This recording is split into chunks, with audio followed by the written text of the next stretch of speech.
Welcome to the Celebration of Life. I'm Wade Marble, today's facilitator.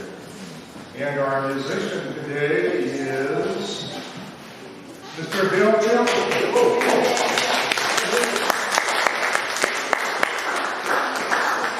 Our opening song is the existentialist anthem, This Little Light of Mine. It's in the Big Book on page 33. Page 33 in the Big Book. Please rise as you are willing or able.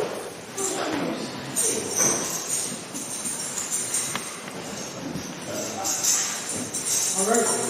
I'm going to play this one on the accordion.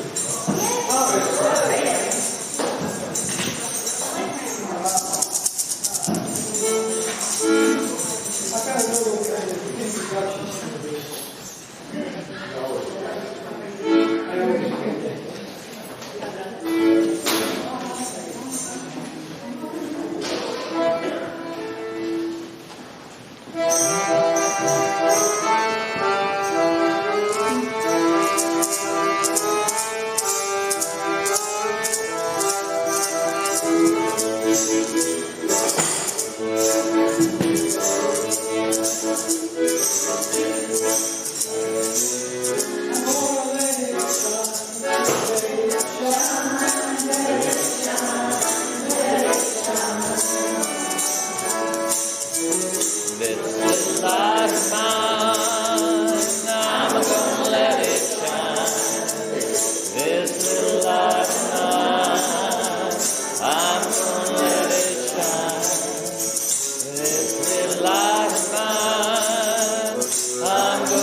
We are a spiritual community philosophically based on existentialist and feminist principles.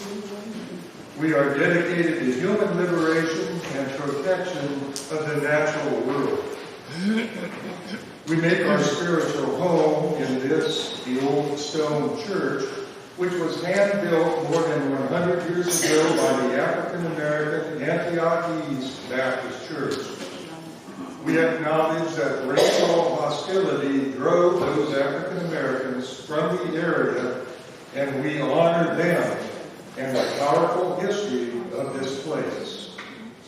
We also acknowledge that in the 1800s, the Muskogee Creek people were driven from this land, and we support justice for all indigenous people.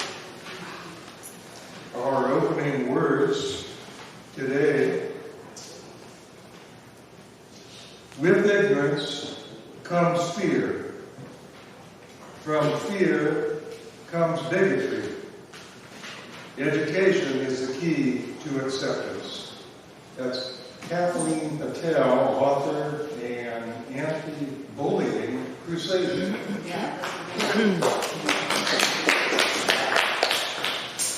If anyone has community announcements, would you please write them down as paper and pen there on the table behind the seats, and bring them up to me, and we'll announce them later in the service. Are there any newcomers here today? And if so, would you like to stand and say a few words? Introduce yourself. Any newcomers? Okay, if not, let's move on to birthdays and anniversaries. Does anyone have a birthday or an anniversary today? We have a date.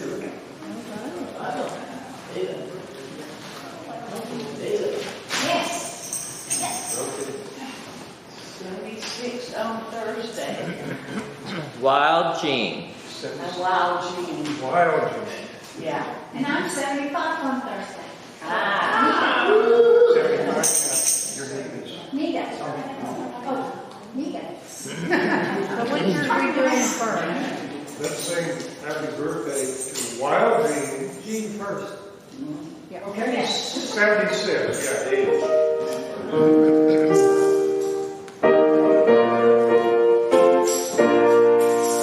Happy birthday to you. Happy birthday to you. Happy birthday, Wild Jean. Happy birthday to you.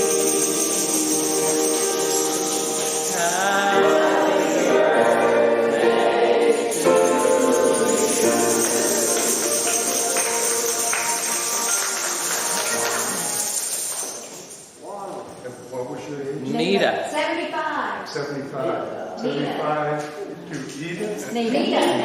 Nita. Nita. Like Juanita, only it's just Nita. Happy birthday. Take away, Bill. All right. I'm changing keys. I'm going to go from B flat to G here. Hey. I could go la la la la without one.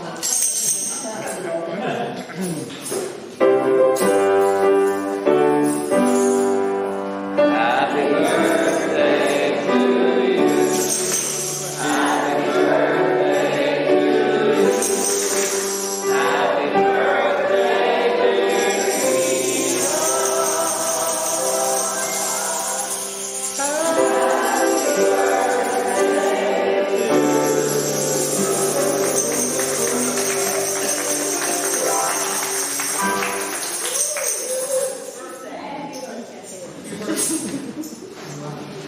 All right. Our next song is We Can Become. It's found in the pink book on page 10. Please rise if you are willing and able. Page 10. The title at the top says to call it on. The music is amazing grace. We're going to use the words underneath. We can become. So the words are the three verses at the bottom. Yeah. Here we go.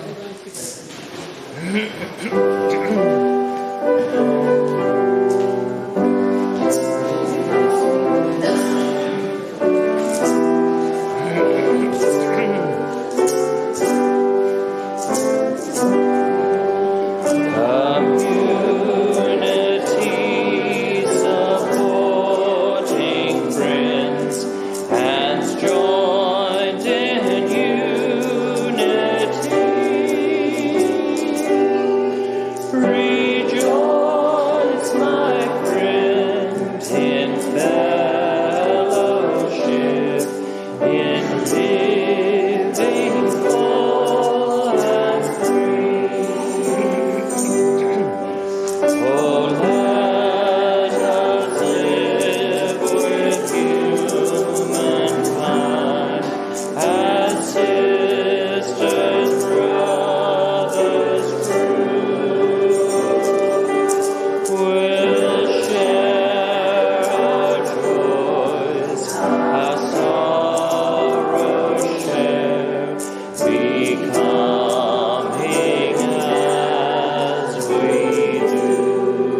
Okay, our fellowship minister, Marsha Mitchiner, is today's speaker.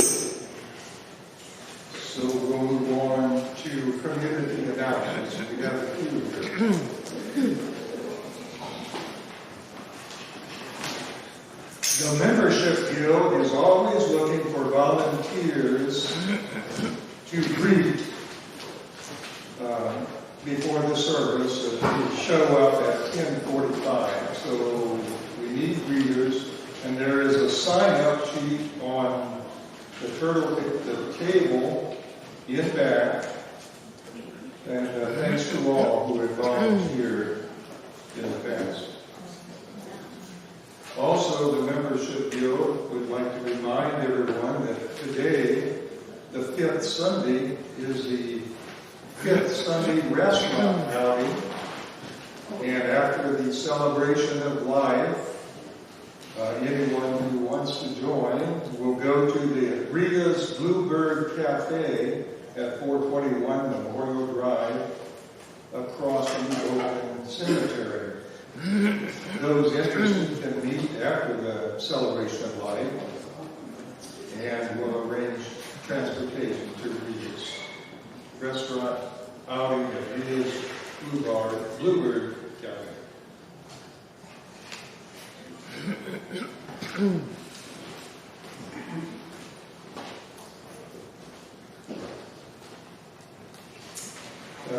July 19th is the second installment of the Existentialist Presentation Series, which is the third Saturdays in July, August, and September.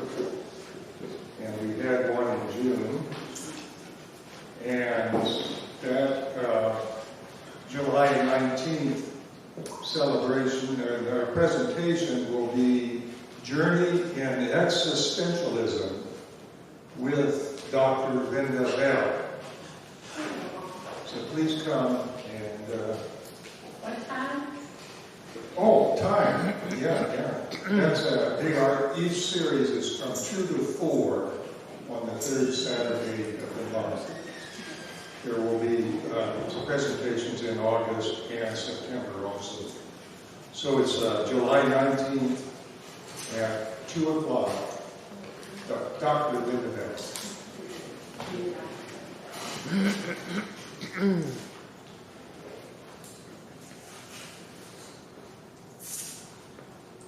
Seven Stages is presenting an interesting screening of a documentary, There Is Another Way. This will be Saturday, July 19th at 5 p.m. So if we all finish with Dr. Bell's presentation, some of us could go over there and support this. There Is Another Way is a documentary in which Palestinians and Israelis join together to try to start a movement against violence and injustice in the world. So it should be a fairly interesting screening. That's 7 stages, Saturday, July 19th at 5 p.m.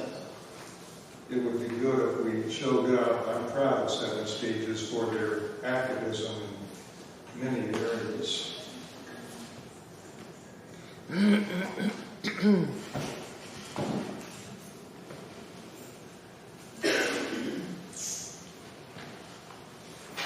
Now is the time for silence and meditation. We will take about 5 minutes of silence. And if you have any reason to, there are candles on each side of the sanctuary for your light. So it's a time of silence.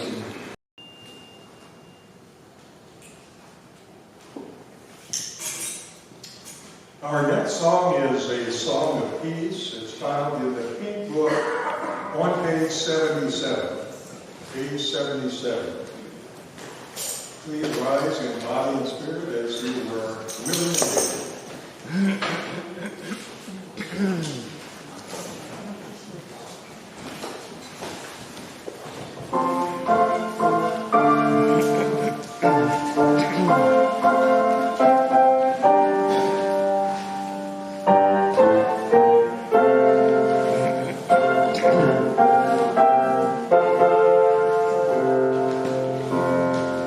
This is my song, O God of all the nations, a song of peace for lands afar and nigh.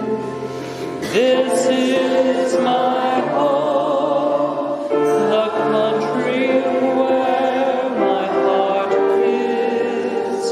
Here my dreams, my holy shrine.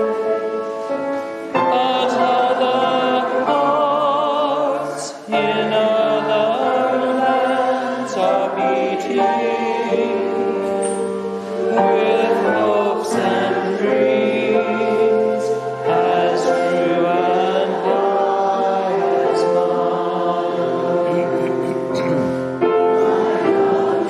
skies are bluer than the ocean, and sunlight beams on clover, reed, and pine. But other lands have sunlight too, and clover, and skies are everywhere as blue as mine. Oh, hear my song, thou God of all the nations, a song of peace for their land and for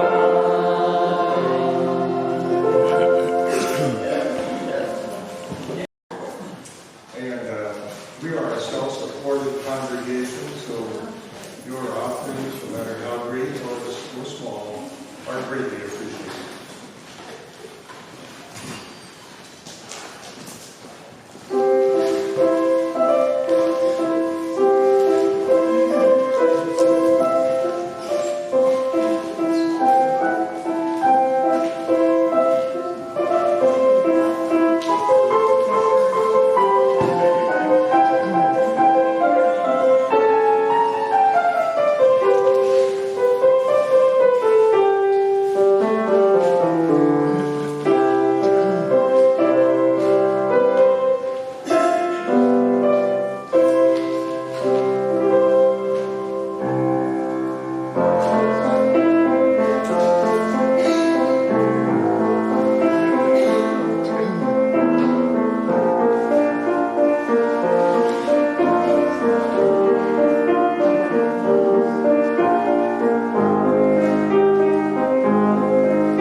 especially in the summer.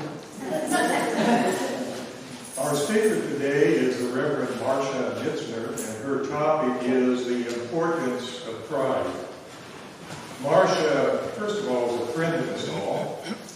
She was ordained by the First Existentialist congregation after several years of study with founding minister Lemuel Clance.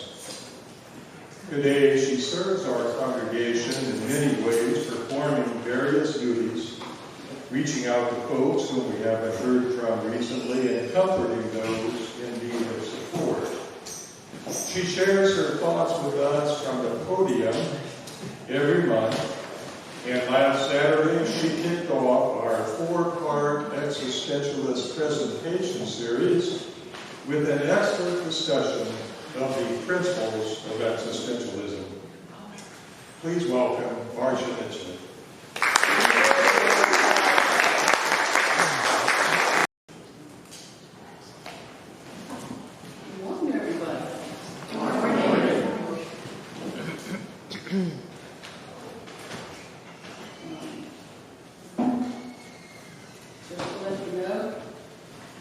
I did not decide that the Trump administration had won and tried to slit my wrist.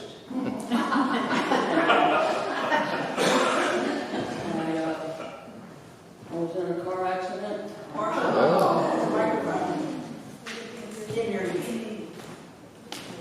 I was in a car accident, and I swerved to hit a cat, and instead I hit a telephone pole. And so I'm in slightly better shape than the telephone pole because I completely broke it in half. And I told my wonderful little baby red car that I love so much. I know. That hurts me just about as much as anything else. So I'm still a little bit shell-shocked. And I'm on medication, so if I feel a little bit, I had a chance to drive me here this morning because I didn't feel like I was driving, and so I'm still a little bit on the woozy side, and shaky side. So, but today, I want to talk about pride. Yesterday was June the 28th, and as Dave already mentioned, June 28th is the anniversary of Stonewall, because in 1969, it was a time when, once again, the police decided that they were going to raid the gay bars, one of them being the Stonewall Inn. It was a time when the police would come in and arrest everyone, particularly those that were in drag, transvestites. If you just weren't dressed the way that they thought you should be, and if you happened to be sitting with somebody that was there, even if you looked like you were one of them, they still arrested you. And what this did was it started off a series of riots that occurred over a number of days because the community, the LGBTQ community, had been,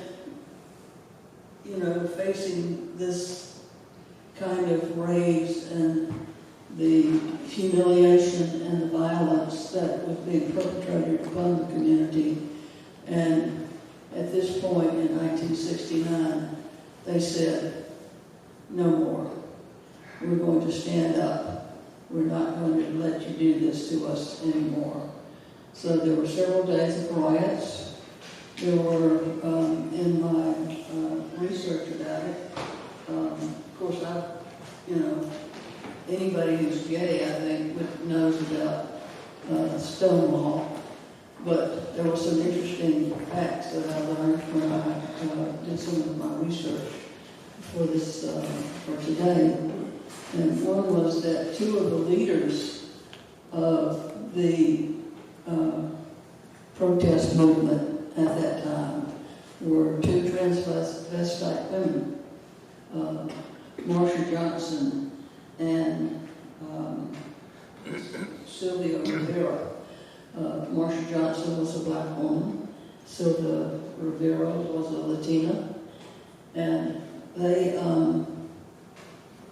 led a lot of the protest, and they even started an organization called STAR, Street Transvestite Action Revolutionaries. I love that. But it was an organization that was dedicated to helping, that became known as one that was dedicated to helping homeless LGBTQ youth. And later on, when the AIDS movement began, they worked with the other organization, ACT UP, in regard to HIV and AIDS. So I love the fact that women were out there doing leadership during this period of time. But Stonewall was not the first important event that had happened in the community, but it was a thing that is considered the turning point where in the modern LGBTQ rights movement, it was the thing it was the catalyst, that really began the people coming out and being willing to stand up and say, no more. It inspired the formation of many activist groups, political organizing, and increased visibility. The first Pride March occurred 1 year later, in 1970. It only occurred in New York City, LA, and Chicago. Now, Pride is celebrated all across the world. In fact, we even have a Pride Month. Yeah. June is Pride Month everywhere. And these are colorful celebrations. I'm sure if you've been, or if you've seen them on TV, you can certainly see how colorful they are. But they reflect the expressions of being proud. That's what people are out there doing. They're marching because they're proud. They want people to see them. They want visibility. They want to stand up and say, I am who I am, and I'm proud of who I am.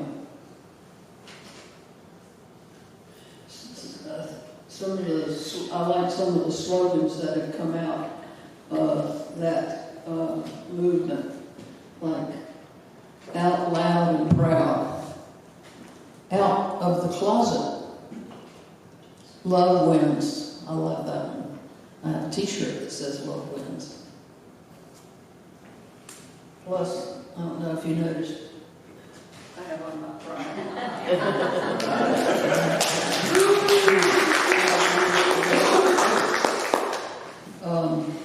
equal arts, equal rights.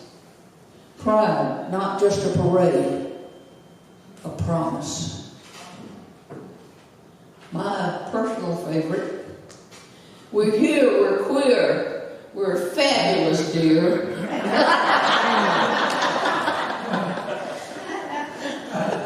And then, with the formation of PFLAG and some other groups like that, we've got the slogan, straight but not narrow.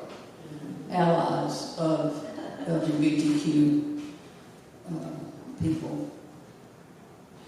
But Pride is also, it's a grand celebration. I know that when I go, I'm just filled with joy. I wish I had thought to bring some of the photos that I've got of some of the past Pride celebrations that we've done. One year we had a double-decker trolley car, and we rode in the parade in this double-decker trolley car. Another year, Jill Ruhlman decorated Lanier's car, and we rode, and I've got a picture of Lanier with his hat, his arm hanging out the window, with his great big smile on his face, as we were going down the street, celebrating Pride. Back then, I could actually walk it. Those days are gone. So, but Pride is a time to remember, a time to remember the battles fought and the ongoing struggle toward equality, fighting for our rights. And I say our rights because I stand here before you, and for anyone who happens to see us later on the video, I stand here as a very proud out lesbian. So some of the achievements that we've made since 1969 was in 1970. We had our first Pride parade. In 1978, we established the first Pride flag. In 1987, there was the Pride Memorial quilt. I was lucky enough to be in Washington, D.C. The summer of 1987 and actually see the quilt out on the lawn. And then I also was able to see pieces of it because it was broken up into pieces and went on traveling exhibit all across the country. Very moving something. If you haven't ever seen it, I hope that you will, one, look it up and see what you can find on the internet about it. But also, if you ever find that it's traveling around and you can go see it here locally, please do. You won't be disappointed. You will be incredibly moved. In 2009, we had the first Transgender Day of Visibility, and a very important point to mark, because for many years the transgender community was not really welcomed so openly in the movement. But in 2009, things had evolved, and so we had the first Transgender Visibility Day. In 2015, we had the marriage equality that was determined by the Supreme Court. I remember sitting in front of the TV and watching the news reports on it and seeing the picture, a video of the White House. And the White House was bathed in rainbow colors. And I thought to myself, how proud I was of our president that he had done that. Don't think that would happen today.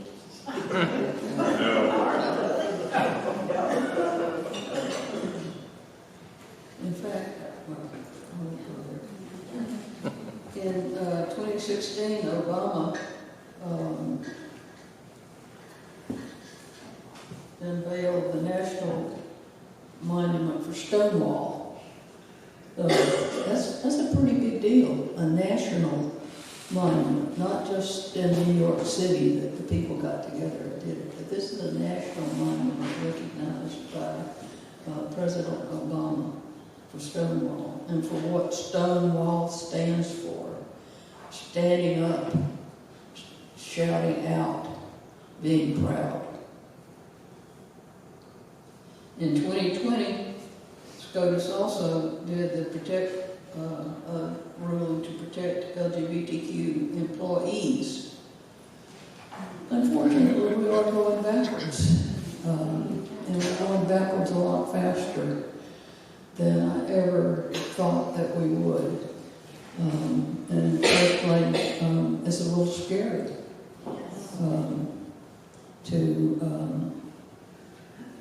it's not as difficult for me as an older white woman who happens to be a lesbian, but for many people in the community, it's not true. Life is very, very fragile, it can be very fearful to be out there in the community, even more so now. There are more deaths attributed to violence against LGBTQ people.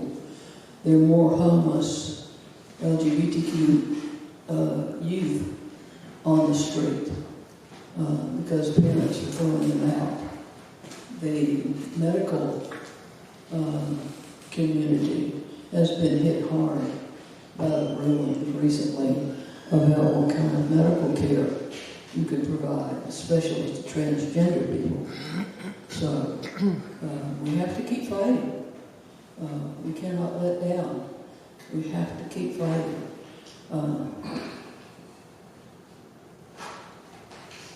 We go back to the flag. I thought it was interesting that, I've seen this flag and I assume that everybody knows what the rainbow flag looks like. I mean, it looks like a rainbow in terms of the colors and stuff. And there's a recent one that we have hanging out, a more recent one that we have hanging out on our front banister. But I want to tell you about what I found out about the colors of the flag. Red. And of course, I'm sure if you read 10 different citations, you would probably come up with 10 slightly different interpretations on some of these. But all of them that I read said red stands for life. For life. That we will continue to live on this earth. That we will continue to hold our place. Orange is for healing. A lot of healing has to be done in the community by the individuals that have been subjected to a lot of prejudice. People that have been exiled from their families. People who face job discrimination. And just the fact that you can't be yourself, you can't, certainly around here in Little 5 Points, you can, but you go up in my neighborhood and there's no way that Champion and I are going to sit at a restaurant and hold hands or put our arms around each other. Let me put my arm around her or choke her, or just reach over and do a little thing. Something that I see all the time. Great people do it. And yet, I can't do that. Yellow. Yellow stands for sunlight. We need to let the light in. We cannot hide in the darkness. We need to let the light in. Green stands for nature. Nature, because what we are is natural. There's nothing unnatural about being gay, bisexual, or transgender, or any other labels. Blue is for harmony. We hope that together that we can create harmony in our community. And hopefully if we can keep working and reverse some of the things that are going on. I felt like we were going in the right direction that we were really moving in a positive direction so that it was easier for people to be out. But I'm afraid that the world is not quite in harmony with us at this point, or parts of the world, not the whole world for sure, but parts of the world. People in the world are not with us anymore. Purple stands for spirit. Again, spirit, that we will not stand down, that we will not sit back, that we will not go back into the closet, that we will stand up, that we will fight, that we will do what we need to do to be visible, to let people know that we have rights just like everybody else, and that our rights are equal to everybody else. There are a lot of other flags. There's a lesbian flag, a bisexual flag, a transgender flag.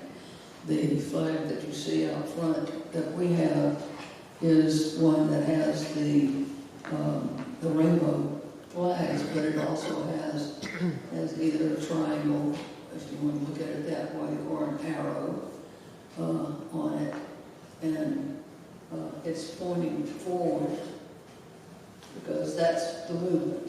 We are moving forward. We are not stopping. We are going forward. And the colors that are in the drawing are stand for the transgender people, people of color, and AIDS victims.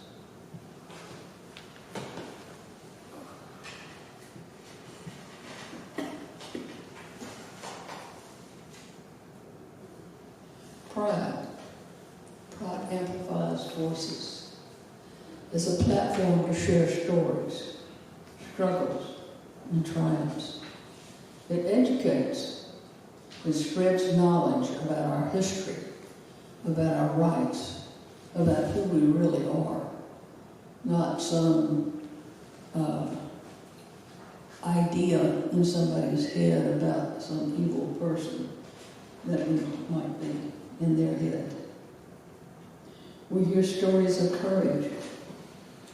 Those stories of courage not only help make the people that are telling those stories about their courage, but it helps those that are listening that might need that sense of courage, that those that are feeling isolated and fearful, give them the courage, perhaps, to stand up.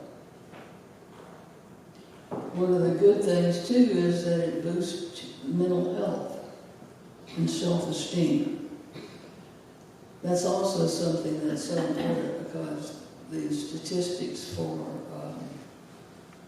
suicide is very high in the community. And so boosting mental health and self-esteem is very important. And pride is an opportunity for us to engage in activities that help to see things in a positive light.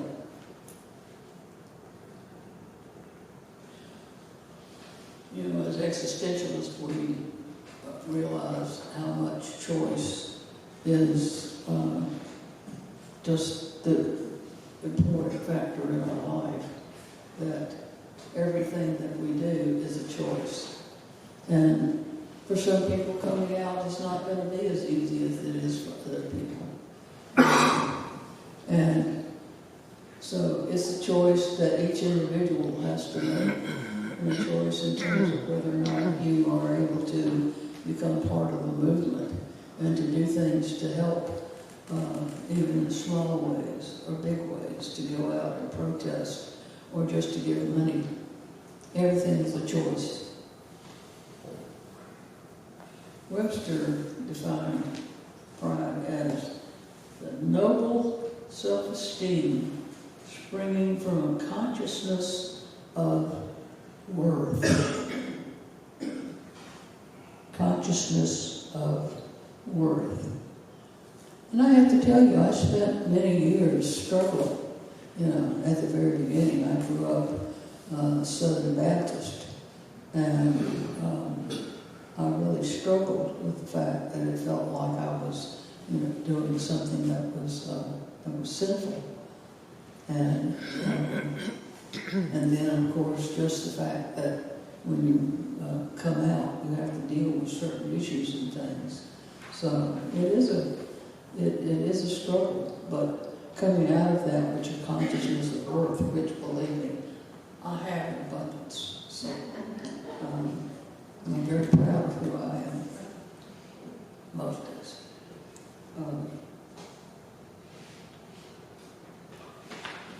But personal pride has similar benefits to pride as a celebration.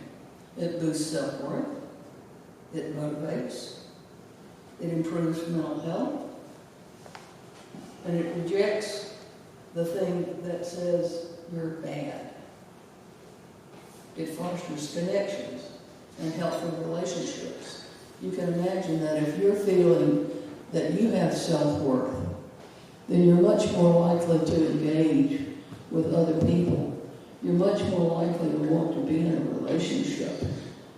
Imagine how isolating it is not to feel that not to have that pride in who you are. When you feel more comfortable in your skin, you're more likely to engage in social settings, even foster wanting to help other people. That's one of the things, too, that they found is that once people come out of the closet and they really get a handle on what it means and feel that sense of pride, that then they're more likely to get out and be helpful to other people. They want to get out there and help those that are still struggling along the way, or help homeless youth, like we have the Lost and Found organization here in Atlanta, which is the one that I like to support because it supports homeless LGBTQ youth. Some that were thrown out of their homes for other reasons. They're on the street. When I think about my own personal journey, I think about what I said a minute ago about the struggle that I had as a teenager. Realizing that I was attracted to women and feeling like I was a really bad person, that this was not okay. And it took me, years to really get to a point where I accepted that I was okay. And then when I was in college, I had my first relationship, and in July of 1968, was a month after Stonewall. You've all heard, most of you heard the story that my father called me into his office and told me that somebody called my mother, somebody from college had called my mother and told her that I was gay, I was having a relationship. Marsha, could you speak to me about my dad? I'm sorry. That somebody had called my mother and told her that I was in a relationship with somebody else in college, and a woman, and that he wanted me to tell him that I would never see her again, and wanted me to not go back to school, but wanted me to, my brother was at that time commanding an army post in Germany, and he wanted me to go over there and stay with my brother, travel around Europe, do whatever it was, as long as I stayed away from home. And I said, I can't do that. And he told me to get out. And I remember at first feeling, shocked that this was happening. But then I felt really proud of myself for standing up My father was a very authoritarian person. You didn't say no to my father. It was always yes, sir. So the fact that I stood up to my father at that particular point in time, it was like, no, I'm not going to do this. And I felt really proud of myself when I realized what I had done after I got over the shock of trying to figure out now what am I going to do. So that was my first, I think, really big experience in feeling proud.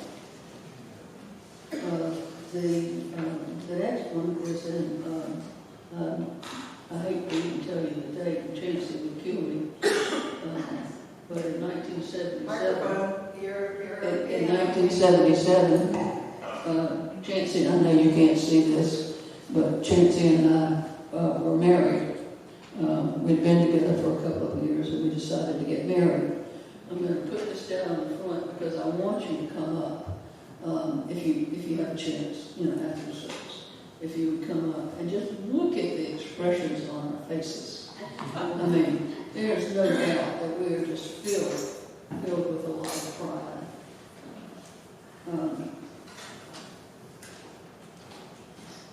In June of 1978, a year later, Chancey and I marched in our first Pride Parade. This was the year that Anita Bryant had come to the convention.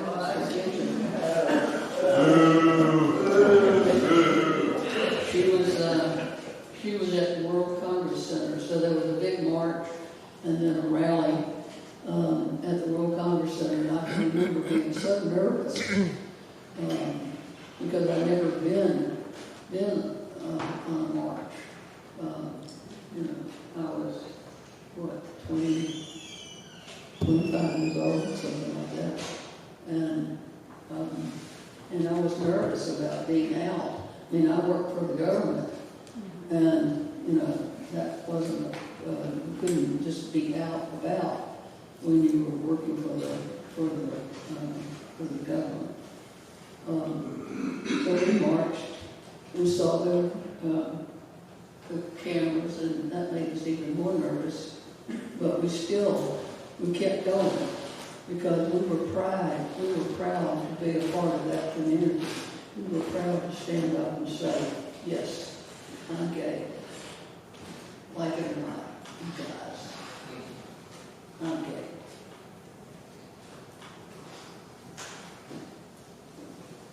Another one of the, I think, equal to my marriage was June the 7th of 1992.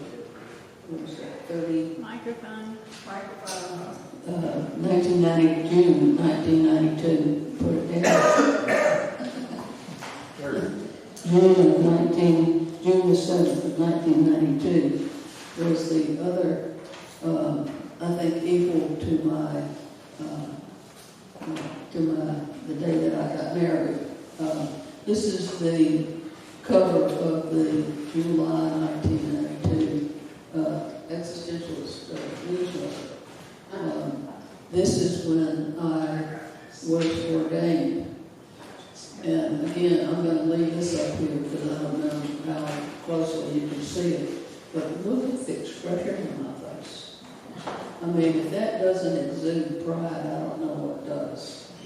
I was so excited. I was so proud that I was officially a ordained minister of the First Existentialist Congregation of Atlanta. So I'm going to put both of these pictures down here so you can see.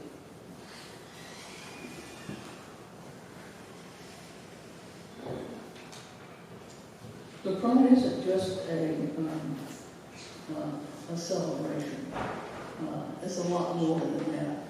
But I wonder what kind of actions, what kind of opportunities have happened in your life that made you feel a real sense of pride. if there was a time when you stood up to somebody and said, I'm gay and that's okay. Or it doesn't even have anything to do with being gay, but just something that you might have done that you felt a lot of pride in yourself. Anybody want to share anything that you could come up with? Joel?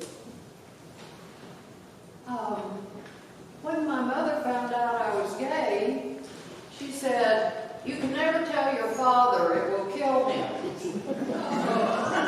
And he was fighting cancer, and I didn't want to cause him any distress, so I never said anything.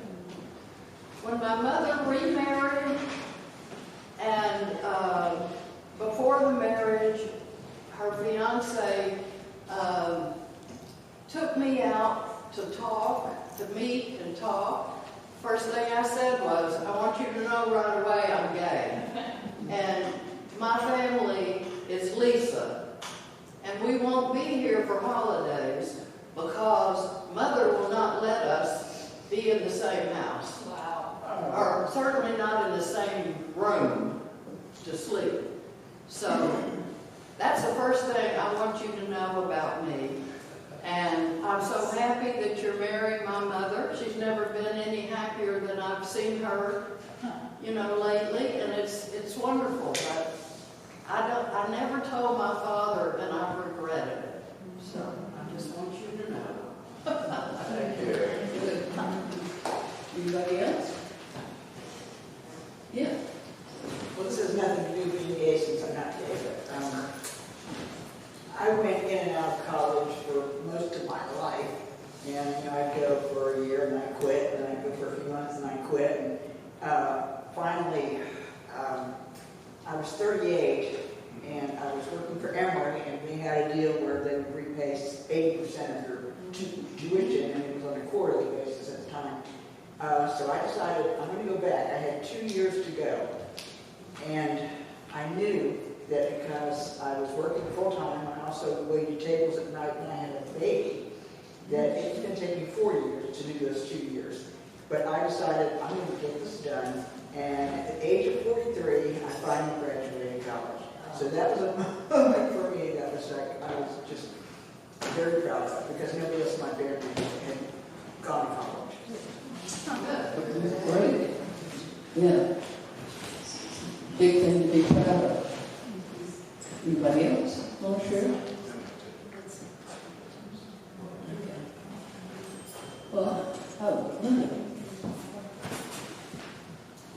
This isn't about being gay, standing up for that, but somebody in a class of mine once came out with the expression of having balls. And I looked at the guy and said, oh, no, how about vaginal fortitude?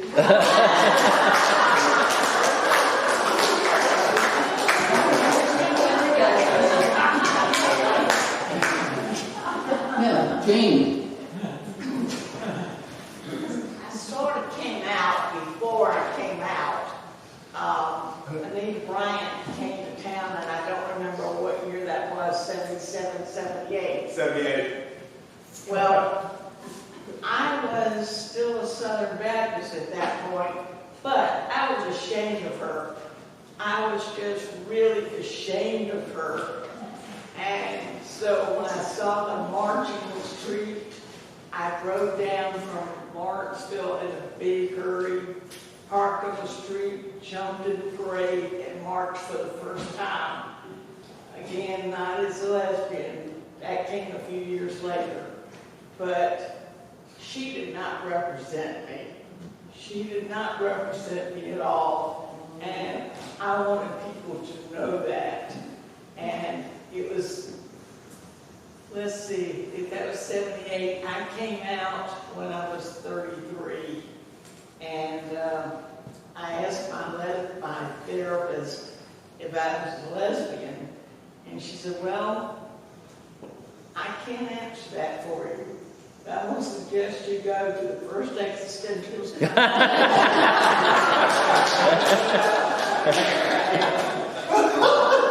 go to Karen's bookstore and to Alpha, Atlanta Lesbian Feminist Alliance. So I did, and then I also went to a Holly Near concert, and her song, her album out of that time was Imagine My Surprise. And it was a surprise, but I've never been happier. All right.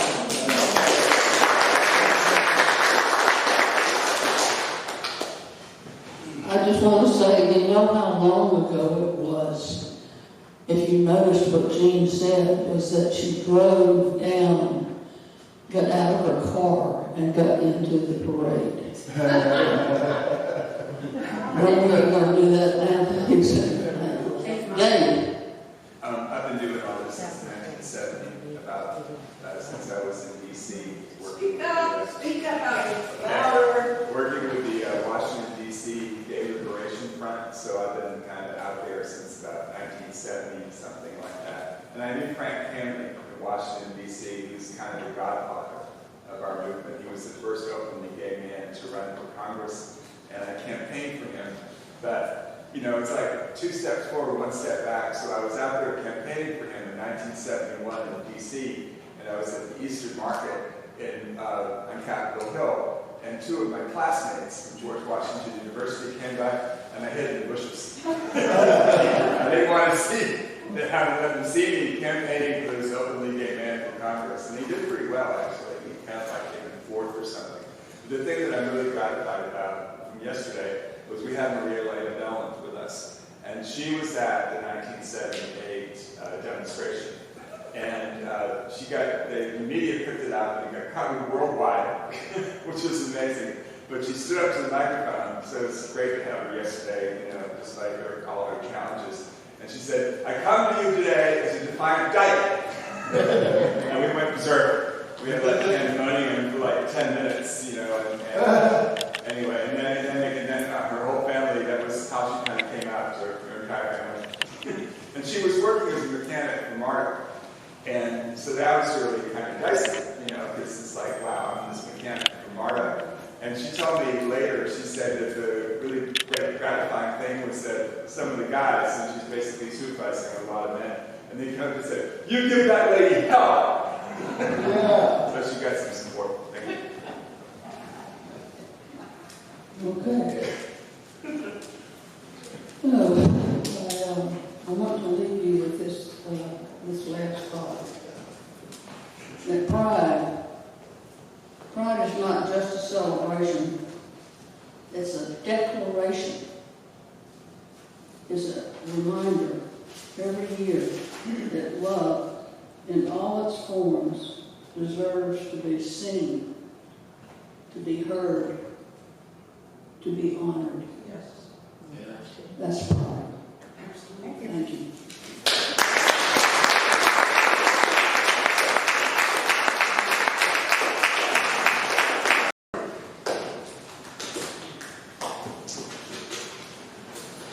Marsha, you remind me of the injured football player when the coach says, "Get back in the game and play through the pain." Thank you very much.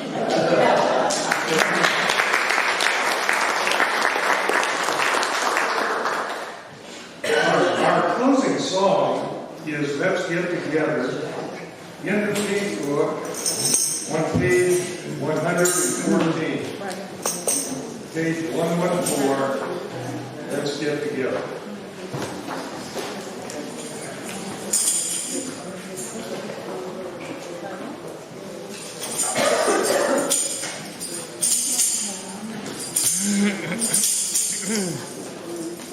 I chose today's songs particularly because Marsha likes all 4 of them.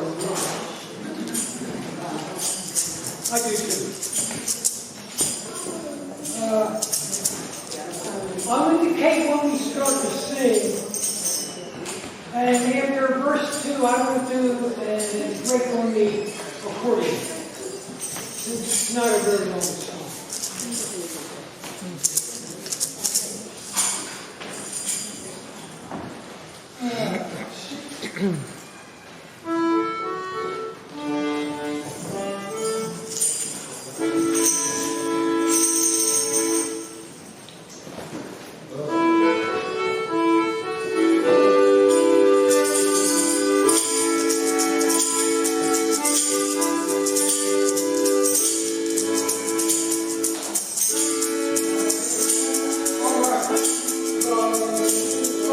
Song we sing, the way we die.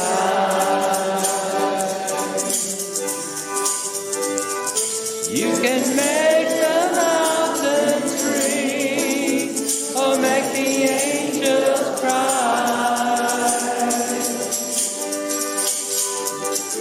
No, the dove is on the wing, and you need not know why.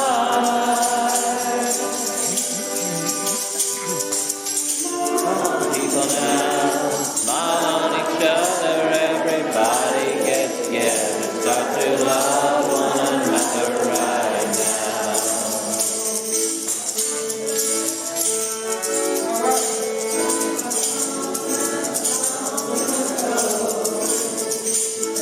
We shall surely pass when the one who left us here returns for us at last. We are like a moment's sunlight sparkling on the grass.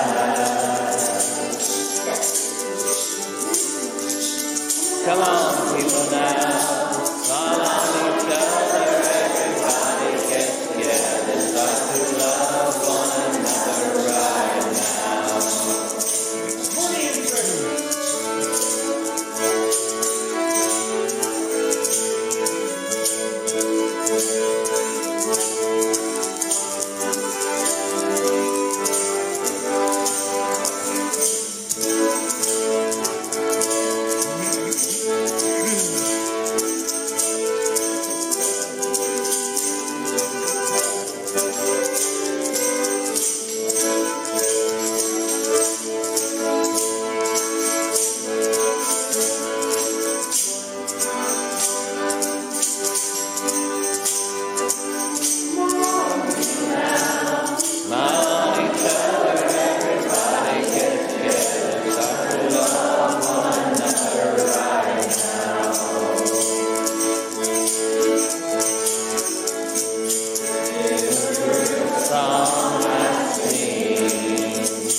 You hold the key to love and fear, all in your trembling hand. One key unlocks and holds you, and it's at your command.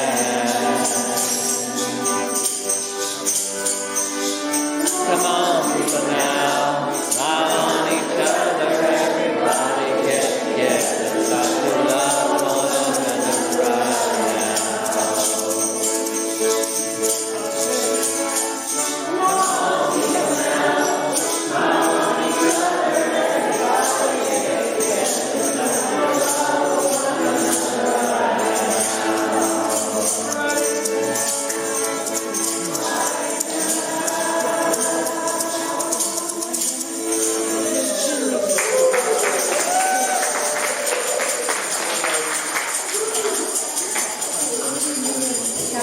Our closing words: do not allow people to dim your shine because they are blinded by it. Tell them to put on some sunglasses because we were born this way. Lady Gaga. This concludes our celebration of life today. Please go out and enjoy this beautiful summer day, and have pride in the struggle for human liberation.